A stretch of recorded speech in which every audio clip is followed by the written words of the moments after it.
अस्सलाम वालेकुम, मैं हूं वैस मंगलवाला और आप देख रहे हैं वर्ल्ड वाइज, दुनिया को देखने का, जांचने का, परखने का एक अलग जाविया। सबसे पहले नजर डालते हैं आज की टॉप स्टोरीज पर। कनाडा में भारतीय कॉमेडियन कपिल शर्मा के रेस्टोरेंट पर फायरिंग। भारत ने पाकिस्तान के खिलाफ फौजी ऑपरेशन सिंदूर में इजरायली हथियार इस्तेमाल किए, नेतन्याहू का एतराफ। अतालवी अराकीन पार्लियामेंट ने फलस्तीनी अवाम से मुनफरिद अंदाज में इजहार यकजहती किया। और जेफरी एप्स्टीन केस में नया मोड़।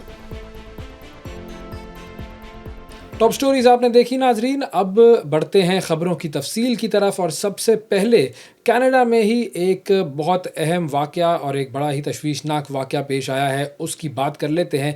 भारत का एक कॉमेडियन है, एक सुपरस्टार कॉमेडियन है जिनका नाम है कपिल शर्मा। आप वाकिफ़ होंगे कपिल शर्मा से। कपिल शर्मा जो है वो आजकल नेटफ्लिक्स पर एक बड़ा कॉमेडी शो करते हैं, भारत में बड़े मकबूल हैं और दौलत भी ज़ाहिर है इनके पास अब काफ़ी ज़्यादा आ चुकी है। कपिल शर्मा ने कुछ अरसा पहले कनाडा में जो ब्रिटिश कोलंबिया कनाडा का प्रोविंस है, वहाँ पर एक शहर है सरी, उस शहर में उन्होंने खोला एक रेस्टोरेंट और रेस्टोरेंट का जो नाम है वो है कैप्स कैफ़े। अब ये जो कैप्स कैफ़े है ये आपको कपिल शर्मा के शो में भी नज़र आएगा, उसका उन्होंने एक छोटा एम्बियंस सा बनाया हुआ है। तो बहरहाल ये जो कैप्स कैफ़े है ये इसका इफ्तिताह किया गया कपिल शर्मा की तरफ से। और चूँकि ये जो सरी का शहर है उस शहर में ज़्यादातर जो आबादी रहती है वो इंडियंस हैं, वहाँ पर सिख लोग रहते हैं। तो वहाँ पर जो है वो बेसिकली साउथ एशियन कम्युनिटी है और उनको टारगेट करने के लिए उन्होंने ये एक कैप्स कैफ़े जो है वो वहाँ पर खोला। अब ये जो कैप्स कैफ़े था इसका खुलना था कि वहाँ पर जो है उस इलाके में इस कैफ़े के ख़िलाफ़ जो है वो एक तरीके से, और यूँ कहिए कि एक तरीके से शायद इंडिया को कोई मैसेज देने के लिए इस कैफ़े पर हमला हुआ। एक हमला हुआ था 10 जुलाई को और एक हमला हुआ है अब यानी कि अगस्त में। तो ये यूँ कहिए कि जो 30 दिन के अंदर अंदर इस कैफ़े पर 2 हमले हुए हैं और अब भी ये एक हमला हुआ है। और लॉरेंस बिश्नोई जो गैंग है उसने सोशल मीडिया पर ये भी पोस्ट कर दिया है कि लॉरेंस बिश्नोई गैंग जो है वो इस हमले का ज़िम्मेदार है, उन्होंने इसकी ज़िम्मेदारी कबूल कर ली है। अब ये जो हमला है इसमें हुआ ये कि रात गए जो है वो इस रेस्टोरेंट पर फायरिंग की गई और उसकी वजह से वहाँ पर बहुत सारे लोगों में तशवीश की लहर दौड़ गई। पुलिस आई, फिर पुलिस ने जो है वहाँ पर अब जो बेसिक जो कार्रवाई है और जो तफ्तीश है उसका आगाज़ कर दिया है। अब देखते ये हैं कि तफ्तीश में क्या बातें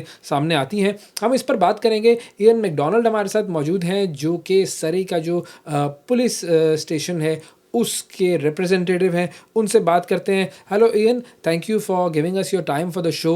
first of all I would like to know about this whole incident. What information do you have about this incident? Can you tell us what exactly happened, when the incident took place? What are the details? For us, it started at about 4:40 a.m. We received multiple calls of a shooting in near Scott Road or 120th Street and 84th Avenue. Turns out that this is a same business that was actually targeted in early July 10th to be specific. And so we responded along with officers from a neighboring agency, the Delta Police Department. We flooded the area. We were relieved to find out that there were staff on scene, but they were unharmed. That said, there was significant damage to the property. Okay, now there are posts on social media by gangs and they claim responsibility for this attack. So has the police department found any motive or any links to any actual organizations that have done this thing? Yeah, I would suggest it's pretty early in the investigation. We're just a couple of hours in at this point. What I can tell you is that certainly the city of Surrey and the Surrey Police Service are concerned about a number of extortion-related incidents that have taken place. Certainly, we feel that there is consistency between this shooting and the one that took place on July 10th. We're exploring all possible motives at this point, but it's important for police, despite what might happen online in terms of people claiming responsibility, that at the end of the day, we gather the evidence and then follow it. Okay, and what about the CCTV footage? The CCTV footage of the restaurant, the CCTV footage of the area, if there is any, and the witness statements. How helpful are they in the identification of the culprits? Yeah, so what I will say is that there were a number of eyewitnesses, and we are canvassing for CCTV as well as dash cam footage to better ascertain who the persons responsible for the shooting are. As I mentioned, our investigators are well aware of the fact that there have been posts online by different parties and by people who are trying to out different parties where there is a claim of responsibility. It's incumbent on us to do the investigation, to follow the evidence, and to talk to all witnesses before we come to that same conclusion. Okay, Mr. McDonald, also can you tell me about the team of this restaurant, Kapil Sharma's team? Has he got in touch with you? Has his team got in touch with you about this incident after this incident? Yeah, what I can tell you is since the July 10th incident, we have been in touch with all of the parties that have connections to the cafe. We will endeavor to continue that relationship to work together to see if we can get to the bottom of why this is happening exactly. And as I mentioned, it's not news, but there has been an uptick in extortions in the city of Surrey. And certainly we believe that there are connections that go well beyond the boundary of this city into other parts of the Lower Mainland and even across Canada. Okay, can you also tell me about the security arrangement of this area now? Has there been a security enhancement in this area near the restaurant or some extra security measures for the restaurant? The short answer is yes. Anywhere where we have a high-profile incident, anywhere where we have a reported extortion, we increase patrols. In some instances, we've even established some video surveillance. That to say, we at the end of the day have about 800 police officers for a city of almost 600,000, a population of 600,000. And so we can't be at all places at all times, but certainly in terms of extra patrols, safety plans, and in some instances using CCTV, we are trying to obviously bring this to the forefront in terms of safety and do what we can in terms of extra patrols. And finally, do you have any message for the people who live in the community? Anything that they should do? Yeah, I want everyone in Surrey to know that Surrey Police Service takes these incidents very seriously. We have a dedicated team of investigators that will be working diligently to find the persons responsible and hold them accountable. What we want to do is to encourage people in the community, regardless of what their background is, to report crime and suspicious behavior. At the end of the day, public safety is going to be achieved through the partnership between police and the community. And so we want to emphasize that. There are parties at work that are trying to divide the community. And I think that we have to be more resilient and we have to band together in times like this. Thank you mister Ian McDonald. Ian McDonald साहब जो कि सरी chief के representative हैं, वो हमारे साथ मौजूद थे और बात हो रही थी कपिल शर्मा के रेस्टोरेंट के हवाले से जिस पर किया गया एक हमला। आगे बढ़ते हैं जी और अब बात करते हैं जी एक और बहुत बड़ी ख़बर की। ये एक बयान है जो कि इजरायली वज़ीर आज़म नेतन्याहू की तरफ से आया है और नेतन्याहू का यानी कि इज़राइल का और भारत का गठजोड़ जो है वो एक तरीके से बेनकाब हो गया है। भारत के मीडिया को इंटरव्यू दिया है नेतन्याहू ने और नेतन्याहू ने इसमें एक बड़ी अहम बात की है। इस इंटरव्यू में नेतन्याहू ने कहा है कि पाक भारत जो जंग हुई थी उस जंग में भारत ने पाकिस्तान के ख़िलाफ़ इजरायली हथियार इस्तेमाल किए थे। बहुत बड़ा ये इंकिशाफ है जो कि नेतन्याहू की तरफ से किया गया है। अच्छा, नेतन्याहू ने एक और बात कही है, वो उसने ये बात कही है कि ये जो ऑपरेशन सिंदूर था उसमें जो इजरायली हथियार इस्तेमाल हुए हैं वो बड़ी कामयाबी से इस्तेमाल हुए हैं। अब ये जो बयान है ये इसको मैं कहूँगा कि ये एक बहुत ही मज़ाक़ ख़ेज़ किस्म का बयान है, क्योंकि सारी दुनिया जानती है और सारी दुनिया ने मान लिया है कि किस तरीके से पाकिस्तान ने भारत को मुँह तोड़ जवाब दिया था और नाको चने चबवा दिए थे और उसके जो जहाज़ गिराए थे हमने, वो भी सारी दुनिया के सामने है। लेकिन उसके बावजूद नेतन्याहू का ये एक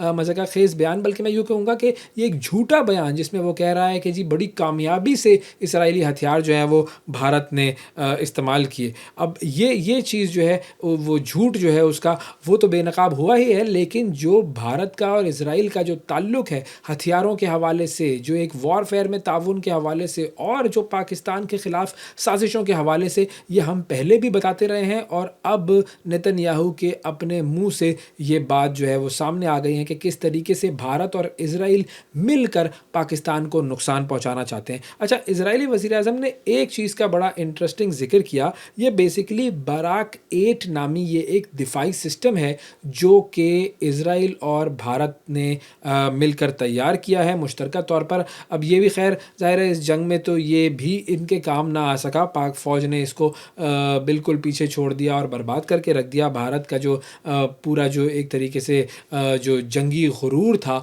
उसको पाक फ़ौज ने खाक में मिला दिया।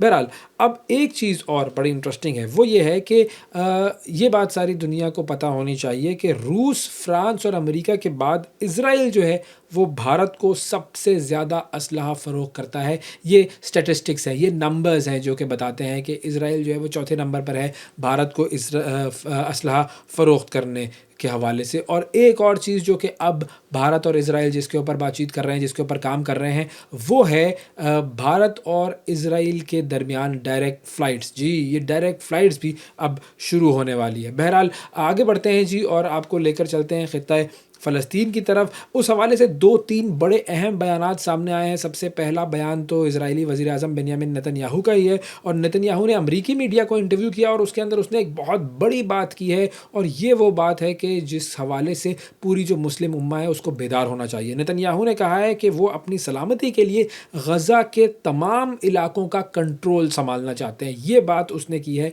कि पूरे गज़ा पर मुझे कंट्रोल करना है। दूसरी चीज़, अब इसी हवाले से एक तो ये नेतन्याहू ने तो बयान दिया, लेकिन जो इजरायली फ़ौज का जो सरबराह है एयाल ज़ामीर, अब इन दोनों के दरमियान गज़ा के कंट्रोल के हवाले से बड़ा एक डिसएग्रीमेंट सा आ गया है, और ये जो कार्रवाइयाँ हैं गज़ा में बढ़ाने के हवाले से इन दोनों के इख्तलाफात जो हैं वो शिद्दत इख्तियार कर चुके हैं। ये क्या इख्तलाफात हैं ये भी आपको पता चलेंगे। और फिर दूसरा जो अहम बयान है वो है अमरीकी सदर डोनाल्ड ट्रंप का। अमरीकी सदर डोनाल्ड ट्रंप ने एक बात तो ये कही है कि जी ईरान की जो मुकम्मल जौहरी सलाहियत है वो हमने ख़त्म कर दी है। ईरान जो है वो ज़ाहिर है इसके बरक्स बात करता है, लेकिन जो मिडल ईस्ट के हवाले से जो उसने बात की है, इज़राइल के हवाले से बात की है, उसने ये कहा है कि मशरिक़ वुस्ता के तमाम ममालिक को, मिडल ईस्ट के तमाम ममालिक को अब्राहम अकॉर्ड्स में शामिल हो जाना चाहिए। और ज़ाहिर है ये उसका यूँ कहिए कि एक मंसूबा ही होगा जिसमें वो तमाम ममालिक को ये के हवाले से ये चाहता है कि इज़राइल को वो तस्लीम कर ले। अब ये पूरा जो सिनेरियो है इस हवाले से आइए एक छोटी सी रिपोर्ट देखते हैं। गजा जंग के पीछे छुपे मकासद अया हो गए। इजरायली वजीर आजम का गजा पर कब्जे के मंसूबे का खुला इजहार, गजा जंग को बढ़ाने का भी इंदिया दे दिया। नेतन्याहू ने अमरीकी मीडिया को इंटरव्यू देते हुए कहा कि वो अपनी सलामती के लिए गजा के तमाम इलाकों का कंट्रोल संभालना चाहते हैं, जिसके बाद कंट्रोल सिविलियन हुकूमत के हवाले कर दिया जाएगा। बयान के फौरी बाद सेहोनी फौज ने गजा के शुमाल में बाकी कुछ इलाकों से फलस्तीनियों को इनखला के अहकामात भी जारी कर दिए। इजरायली फौज इंटेलिजेंस सरबराहों ने जंग में तौसीक की मुखालफत कर दी। IDF के सरबराह ने नेतन्याहू को खबरदार करते हुए कहा कि गजा के बाकी हिस्से पर काबिज होने से फौज फंस सकती है और यरगमानियों की जिंदगियों को भी खतरा लाहक होगा। हमास ने इजरायली वजीर आजम के बयान की मजम्मत करते हुए इसे गजा जंग बंदी मुज़ाकरात पर शब खून के मुतरादिफ करार दिया और वाज़े किया कि वो इसराइल को किसी सूरत गजा पर मुकम्मल कंट्रोल करने की इजाज़त नहीं देंगे। हमास ने इसराइल के असल मकासद की तरफ तवज्जो दिलाते हुए कहा कि इसराइल फलस्तीनियों का कत्लेआम और बेदखल करके गजा पर कब्जा करना चाहता है और नेतन्याहू यरगमालियों को अपने मफादात पर कुर्बान कर रहे हैं। हमास ने दुश्मन के खिलाफ आखिर तक लड़ने के अज़्म का इजहार भी किया।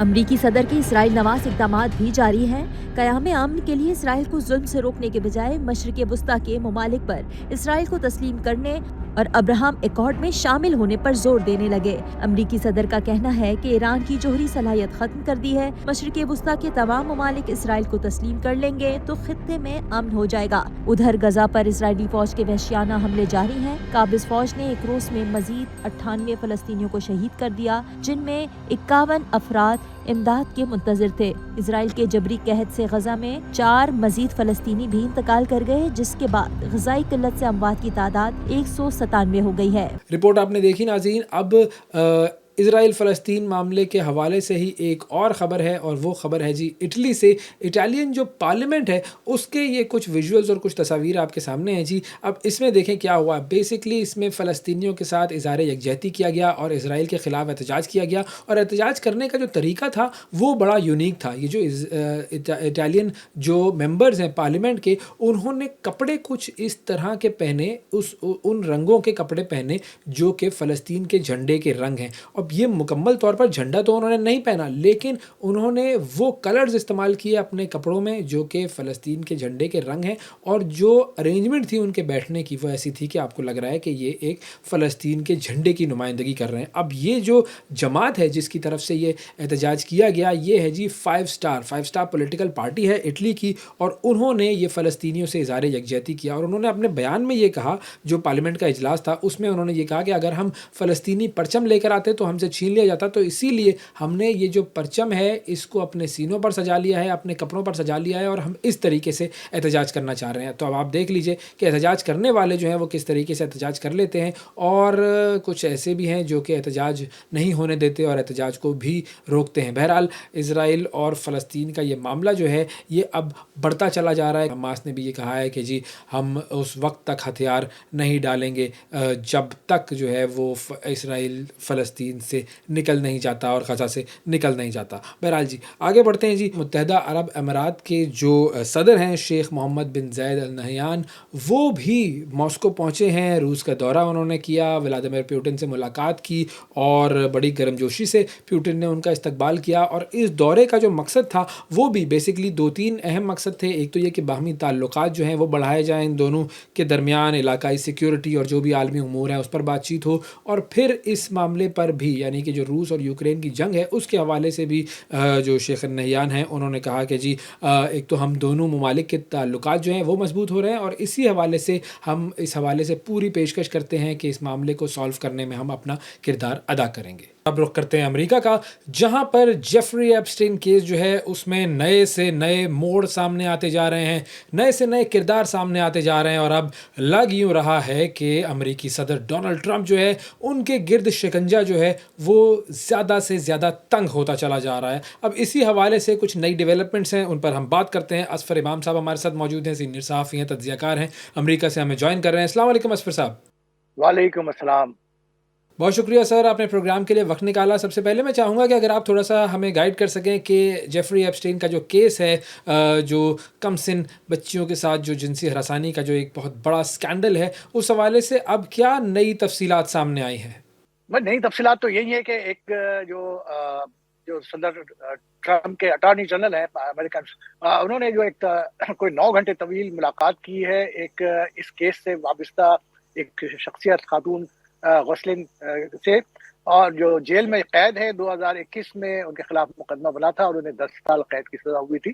तो उससे उन्होंने तफसीली मुलाकात की, और इस मुलाकात में काफ़ी कई हलकों को दोबारा होशियार कर दिया है, और वो ये समझ रहे हैं कि शायद इसकी उनको माफ़ी दे दी जाएगी सदारत की तरफ से। तो इसलिए दोबारा से ये केस उठ खड़ा हुआ है। हालांकि अभी तक खुद इन खातून ने कहीं भी सदर ट्रम्प के खिलाफ तो कोई इल्ज़ामात नहीं लायद किए। सिर्फ उनकी जो मुकदमा चल रहा था उस दौरान एक गवाह ने ये बताया था कि सदर ट्रम्प से उनके वहाँ पे मुलाकात कराई गई थी जब वो बच्ची थी या कम उम्र थी, तो उस वक्त उन्होंने डोनाल्ड ट्रम्प से मुलाकात की थी और उनके साथ ही एप्स्टीन के साथ ही मुलाकात की थी। तो इसके अलावा उनके पास और कोई अभी तक ऐसी चीज सामने नहीं आई है जिससे सदर ट्रम्प की गिरफ्त हो सके। और जो जरा बता रहे हैं कि वो उनकी जो कोशिश है कि वो किसी तरह से अदालत से रिलीव ले सके, उस सिलसिले में उन्होंने सुप्रीम कोर्ट में अपील भी दायर कर दी है और ये भी पेशकश कर दी है कि अगर उनको रिहा कर दिया जाता है, उनको माफी मिल जाती है, तो उसके बदले में वो पार्लियामेंट को, कांग्रेस के सामने मुकम्मल गवाही देंगी तमाम केसेस की। लेकिन अभी तक कोई ऐसे शवाहिद नहीं है कि सदर ट्रम्प के खिलाफ ठोस सबूत की शक्ल में सामने आया हो। अच्छा, अब इस पूरे मामले से ताल्लुक़ रखने वाला एक और किरदार सामने आया है, गैज़लिन मैक्सवेल। अब ये जो गैज़लिन मैक्सवेल नामी शख़्स है, ये कौन है? इसकी क्या डिटेल है और इसका इस पूरे मामले के साथ क्या ताल्लुक़ है? एप्स्टीन की बहुत क्लोज फ्रेंड थी और बताया जाता है कि उनकी जो सारा प्रोजेक्ट था, जो सारे मंसूबे थे, उसके अंदर बहुत शरीक थी और इसी वजह से उनके खिलाफ मुकदमा बना और वो 2021 में उनको गिरफ्तार, वो कैद कर ली गई, उनको सजा हो गई 10 साल की सजा। ये आपको पता है कि जो एप्स्टीन का तो इंतकाल हो चुका है, अब उनके बारे में कहा जा रहा है कि उन्होंने खुदकुशी कर ली थी, लेकिन उस केस को दोबारा उठाया ही नहीं गया, दोबारा उसको तहकीकात नहीं की गई कि वाक़ईतन उनकी खुदकुशी थी। ये देखें, ज़राए और जो मुख्तलिफ शवाहिद बता रहे हैं कि वो जो इनका किसी तरह से ताल्लुक इसराइली एक मोसाद से भी रहा है माजी में, और वो इस प्रोजेक्ट में थे कि अमेरिका में जो अहम तरीन शख्सियात हैं और उनके साथ मिलकर वो इस तरह के घिनौनी काम में मुलव्वस थे, जिसमें कम उम्र बच्चियों को ले जाकर उनके साथ जबरदस्ती की जाती थी और उनके उसके लिए बाज़ाब्ता एक पूरा पुख्ता सिस्टम था। और उसमें सदर ट्रम्प का नाम आ रहा है कि वो अपने दौर में और वो माजी में कोई इस तरह के चीज़ों में भी रहे हैं। माजी एक इस सिलसिले में एक और भी केस सामने आ चुका है, आपको याद होगा, जिसमें उन्होंने मुआवजा भरा था एक वो पोर्न स्टार का को मुआवजा भरा था इसलिए कि वो अपना मुंह बंद रखें, खामोश रहें, लेकिन बाद में उन्होंने भी अपनी बातें सामने लिखा है। वो काफी बड़ा तूफान था और लेकिन वो सर ट्रम्प सह गए। तो ऐसा गालिब इम्कान ये है कि ये भी जो मामला उठ खड़ा हुआ है, ये भी जो इतना ज्यादा सदर ट्रम्प के लिए परेशान कुन नहीं होगा। और ट्रम्प जो है वो अपने जो मंसूबे होते हैं उसमें बड़े धड़ल्ले से, बहुत ही जारहान अंदाज से काम करने के आदी हैं और किसी चीज की परवाह भी नहीं करते। और वैसे भी सदर ट्रम्प का ये आखिरी टर्म है तो जो सदारत के लिए, लिहाजा उन्हें मुस्तकबिल के हवाले से कोई खास कोई उम्मीद फर्क नहीं पड़ता। लेकिन ये बात है कि जो सदर ट्रम्प का जो अपना कोर ग्रुप है, जो मेगा ग्रुप है, उसमें वो काफी दरार पड़ी है और वो सदर ट्रम्प के दीगर और बहुत सारे मामला हैं जिसमें वो खिलाफ है। लेकिन उसमें वो ये भी चाहते हैं कि ये मैक्सवेल का जो केस है, एस्पिन का जो केस है, इसमें मजीद शफाफियत लानी चाहिए और तमाम उसके जो फाइल्स हैं उसको सामने लाना चाहिए। और सदर ट्रम्प इस फाइल्स को मुकम्मल तौर पर सामने लाने के हामी नहीं है और इस चीज ने उनके और शकूक और शुबहात को बढ़ाया है। जी। और ये जो गैज़लिन मैक्सवेल है, उसने अदालती कार्रवाई के दौरान अमेरिकी सदर डोनाल्ड ट्रंप के हवाले से क्या बयान दिया था?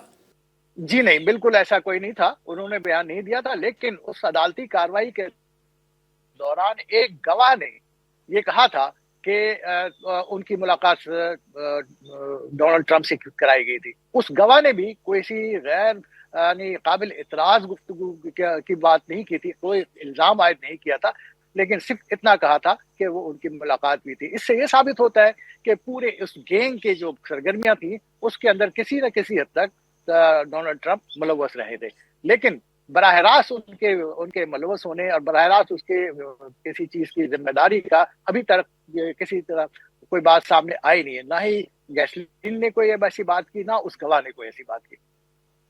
अच्छा, अब एक और मामला सामने आ रहा है, बहुत सारे लोगों की तरफ से ये मुतालबा सामने आ रहा है कि डोनाल्ड ट्रंप और जो गैज़लिन मैक्सवेल इंटरव्यू है वो मंजर आम पर लाया जाए। और अब हमने ये भी देखा कि पहले डोनाल्ड ट्रंप ने कहा कि जी जो इसके हवाले से कुछ फ़ाइल्स हैं वो मंजर आम पर लाई जाएंगी, फिर वो नहीं मंजर आम पर आई, तो अब फ़ाइल्स तो रिलीज़ नहीं हुई। इस बात का कितना इम्कान है कि ये इंटरव्यू जिसके बारे में कहा यह जा रहा है कि ये बहुत ही एक तरीके से एक होशरुबा इंटरव्यू साबित होगा, अगर ये सामने आ गया तो ये इंटरव्यू सामने आने का कितना इम्कान है?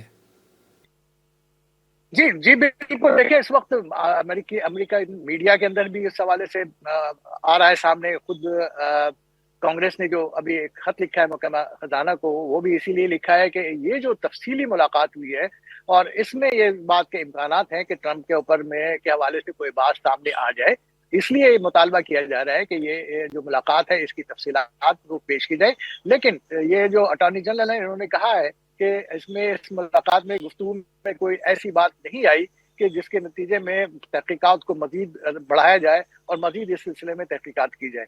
उनका इशारा इस बात की तरफ है कि शायद उनकी गुफ्तगू में, उनके इंटरव्यू में ट्रम्प के हवाले से कोई ऐसी चीजें नहीं आई।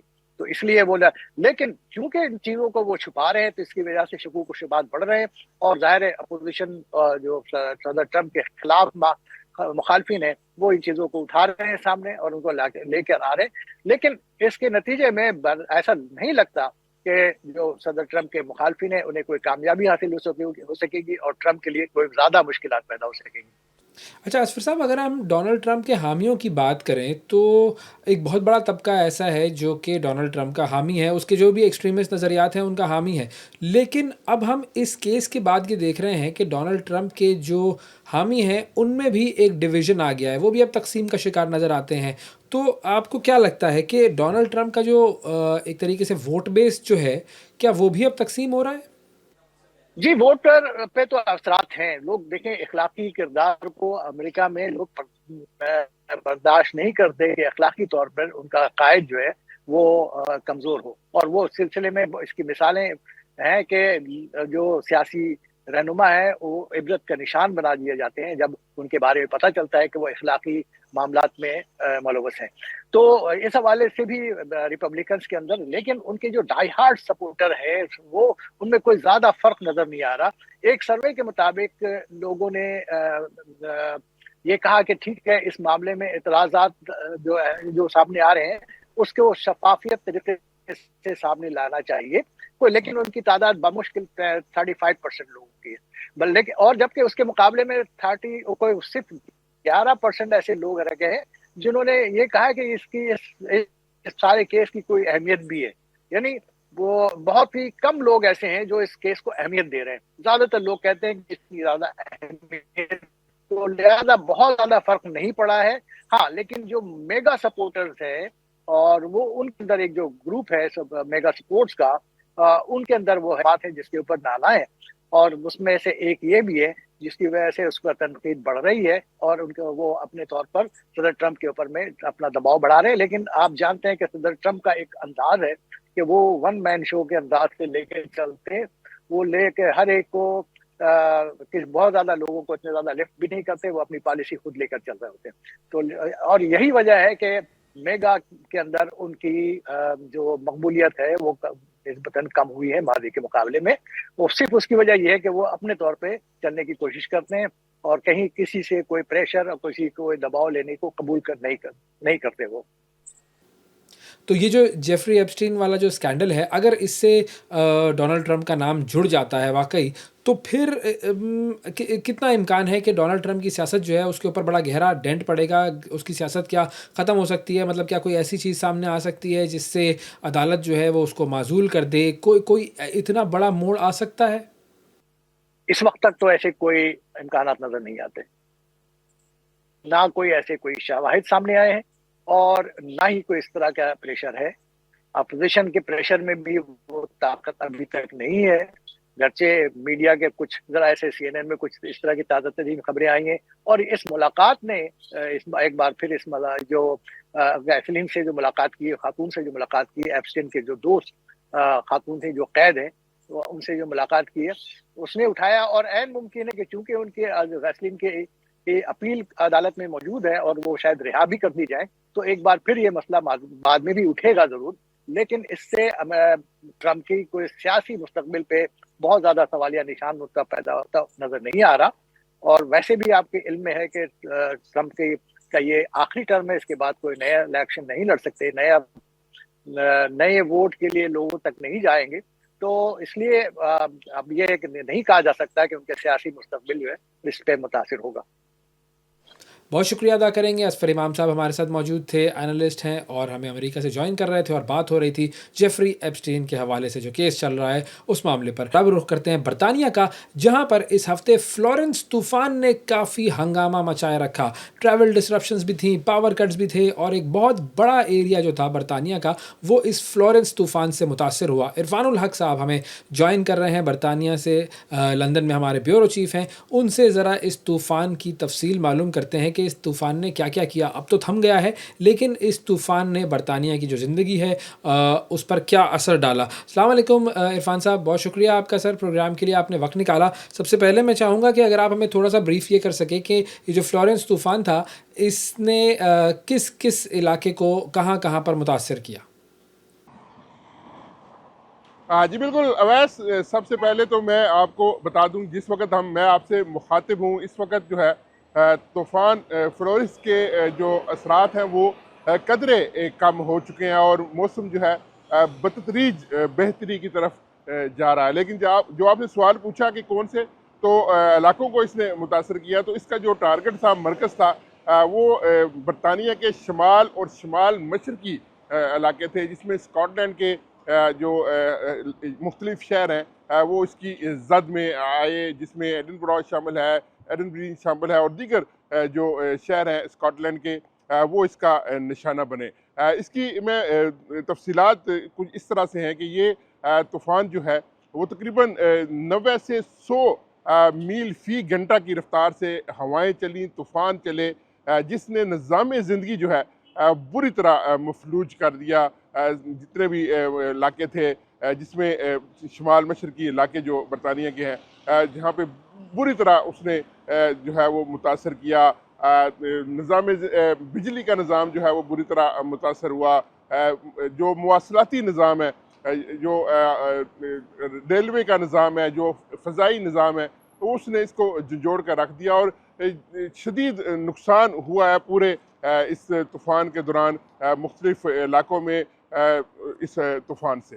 جی, اور یہ جو فلورنس طوفان تھا اس کی شدت کے حوالے سے آپ ہمیں کیا بتا سکتے ہیں, کتنی شدت تھی, پھر اس کے علاوہ اثرات اس کے جو تھے, امپیکٹ جو تھا اس کا وہ کتنا زیادہ تھا, اور یہ بھی کہ اس طوفان سے کسی قسم کے جو مالی یا جانی نقصانات ہیں وہ اگر ہوئے تو کتنے ہوئے.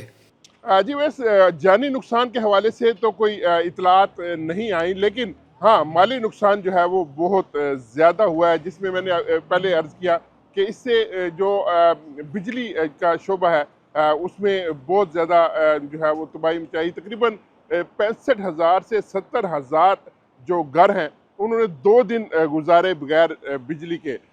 اس کے علاوہ 119 حادثات ریکارڈ کیے گئے, جس میں زیادہ تر جو ہیں وہ درخت گرنے کی وجہ سے آئے. ریلوے ٹریکس کے اوپر, روڈز کے اوپر جو ہے وہ درخت گرے, جس کی وجہ سے سارا مواصلاتی نظام جو ہے وہ بری طرح متاثر ہوا. تو جانی نقصان کے حوالے سے تو ہاتھ اطلاعات نہیں ہے, لیکن ہاں مالی نقصان جو ہے وہ بہت زیادہ ہوا اور جس کو ریکور کرنے کی کوشش کی جا رہی ہے.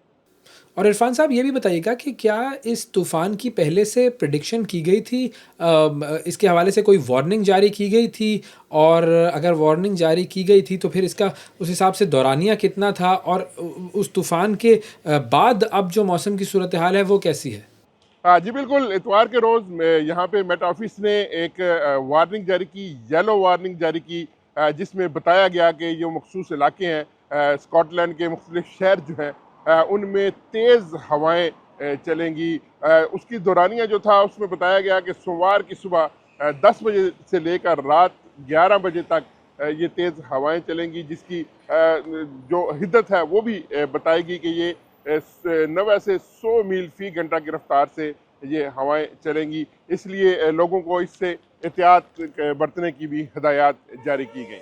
اور جو اس طوفان کی وجہ سے معاملات خراب ہوئے تھے شہری زندگی کے, اس حوالے سے گورنمنٹ کے کیا کس قسم کے اقدامات تھے, کس طرح کی جو ہے وہ متاثرہ علاقوں میں کاروائیاں کی گئی گورنمنٹ کی طرف سے. جی بالکل, میں نے بتایا کہ گورنمنٹ کے جتنے بھی ادارے تھے, گورنمنٹ اس حوالے سے گورنمنٹ کا اسکاٹش گورنمنٹ کا یہی کہنا تھا کہ ہم طوفان فلورنس سے نمٹنے کے لیے مکمل طور پر تیار ہیں. اسی لیے انہوں نے مختلف ہدایات جاری کی عوام کو. ایک تو سب سے پہلے انہوں نے عوام سے اپیل کی کہ وہ بغیر ضرورت کے گھروں سے باہر نہ نکلیں, سفر نہ گاڑیوں پہ سفر نہ کریں, جو ٹرینز اور فضائی سفر کر رہے ہیں وہ اس سے پہلے معلومات حاصل کریں. اس کے لیے اسپیشل ڈیسک جو ہیں وہ قائم کیے گئے, ایکسٹرا لوگوں کو بٹھایا گیا, ایکسٹرا ٹیلی فون لائنز جو ہیں وہ بنائی گئی تاکہ لوگ جو ہیں سفر کرنے سے پہلے موسم کا جو ہے وہ جو ہے اس کی معلومات حاصل کر دیں. جہاں تک جو आफ्टर जो तूफ़ान है मामलात ज़िंदगी जो हैं वो कदरे जो है अब बेहतर होना शुरू हो गए हैं, मामूल पर आना शुरू हो गई हैं, परवाज़ें जो हैं वो बहाल होना शुरू हो गई हैं, जबकि ट्रैक्स जो हैं रेलवे ट्रैक्स उनके ऊपर बड़ी तेज़ी से उनकी बहाली का काम जो है वो किया जा रहा है, दरख्त जो हैं वो हटाए जा रहे हैं। उसके अलावा रेलवे के हुकाम का ये भी कहना है कि उस तमाम रुकावटें दूर करने के बाद एक तरफा ट्रैक्स का जो है वो जायज़ा लिया जा रहा है ताकि कोई भी इस तरह का नुकसान जो है ना हो। इसके अलावा जो ब्रिजेस थे, जो रोड थे, उनके ऊपर भी काम किया जा रहा है, उनको चेक किया जा रहा है कि कहीं दरख्त गिरने से कोई रोड जब जो पुल है वो मुतासर तो नहीं हुआ जो आवाम के लिए नुकसानदेह हो। तो इस हवाले से गवर्नमेंट जो है वो पूरी तरह एक्टिव है। एक्स्ट्रा टीमें जो हैं इंजीनियर्स की उनको लगाया गया और ताकि जो रेलवे का निज़ाम है और दीगर मुवासलाती निज़ाम है वो बहाल हो सके। जबकि बिजली के हवाले से भी बताया जा रहा है कि बिजली के जो 80% जो घर हैं उनकी बिजली जो है वो बहाल कर दी गई है और बाकी मांदा जो ऐसे इलाके हैं, ऐसे घर हैं जहाँ पे बिजली बंद है, उनको बतदरीज जो है उसको सही किया जा रहा है और बिजली जो है वो बहाली का निज़ाम जो है वो जारी है। और एक और चीज़ फाइनली मैं आपसे जानना चाहूँगा इरफान साहब कि ये जो रॉयल एडिनबरा जो मिलिट्री परफॉर्मेंस थी ये भी कैंसिल हुई है, तो क्या इसके कैंसिल होने की वजह भी यही तूफ़ान था? हाँ जी, भी इस तूफ़ान की जो मैं अभी आपको बता दूं कि जहाँ पे दीगर निज़ाम ज़िंदगी मुतासर हुआ वहाँ पे सबसे जो अहम इसमें हमने देखा कि इवेंट्स जो बड़े थे वो भी कैंसिल हुए। सबसे बड़ा इवेंट जो था वो यहाँ पे हर साल होता है एडिनबरा में दी रॉयल एडिनबरा मिलिट्री टाटू जो जिसमें न सिर्फ ब्रिटिश आर्मी बल्कि कॉमनवेल्थ की जो अफवाज हैं उनके जो यहाँ पे टीमें हैं वो आती हैं, वो परफॉर्म करती हैं। तो ये सबसे बड़ा इवेंट समझा जा रहा है और पहली दफ़ा हिस्ट्री में ये कैंसिल हुआ इस तूफ़ान की वजह से। और बताया जा रहा है कि इस तूफ़ान की वजह से दीगर भी जो इवेंट्स थे वो उनको कैंसिल करना पड़ा, उनको कॉल ऑफ करना पड़ा। जी बहुत शुक्रिया अदा करेंगे जी। फ्लोरेंस तूफ़ान के हवाले से बात हो रही थी। लंदन के ब्यूरो चीफ हमारे इरफानुल हक साहब हमारे साथ मौजूद थे। नाजरीन, आज के प्रोग्राम में इतना ही। आपसे अगले प्रोग्राम में फिर मुलाकात करेंगे। उस वक्त तक के लिए इजाज़त दीजिए। अल्लाह हाफ़िज़।